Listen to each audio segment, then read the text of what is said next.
നമ്മുടെ ISL ക്ലബ്ബുകൾക്ക് ISL കളിക്കുമെന്നുള്ള കാര്യത്തിൽ തീരുമാനമെടുക്കാൻ ഓൾ ഇന്ത്യ ഫുട്ബോൾ ഫെഡറേഷൻ നൽകിയിട്ടുള്ള ഡെഡ് ലൈൻ ഡേ 2026 ജനുവരി 1. ലീഗിൽ പങ്കെടുക്കാതെ പിന്മാറുന്ന ടീമുകളെ കാത്ത് റിലേഗേഷൻ കൂടി ഉണ്ട് എന്നതിനാൽ ഇന്ത്യൻ ഫുട്ബോൾ വളരെയധികം സങ്കീർണമായ സമയത്തിലൂടെയാണ് കടന്നു പോകുന്നതെന്ന് വേണമെങ്കിൽ പറയാം. എന്നാൽ ഇതിനോടകം തന്നെ 6 മുതൽ 7 ടീമുകൾ വരെ ലീഗ് കളിക്കാൻ തയ്യാറാണ് എന്നുള്ള കാര്യത്തിൽ റിപ്പോർട്ടുകൾ വന്നിട്ടുണ്ടായിരുന്നു. എന്നാൽ അവർ ഏതൊക്കെയാണ് എന്നുള്ളത് വ്യക്തമായിട്ടുണ്ടായിരുന്നില്ല. എന്നാൽ ഇപ്പോൾ ISL കളിക്കാൻ സമ്മതം അറിയിച്ച ക്ലബ്ബുകളുടെ ലിസ്റ്റ് പുറത്തു വന്നിട്ടുണ്ട്. ഒഫീഷ്യൽ ചാനലിലൂടെ ലീഗ് കളിക്കാൻ സമ്മതം അറിയിച്ചത് ജംഷഡ്പൂർ FC ആണ്.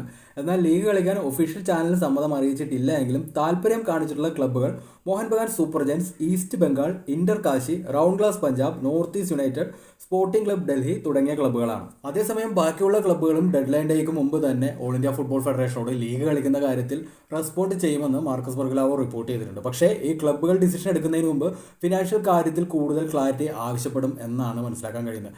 എന്തായാലും ക്ലബ്ബുകൾ ഡെഡ് ലൈൻ ഡേക്ക് മുമ്പ് റെസ്പോണ്ട് ചെയ്യുന്നതുകൊണ്ട് റെലഗേഷൻ ഉൾപ്പെടെയുള്ള നടപടികൾ തൽക്കാലം ഒഴിവാക്കാനാകുമെന്നാണ് പ്രതീക്ഷിക്കപ്പെടുന്നത്.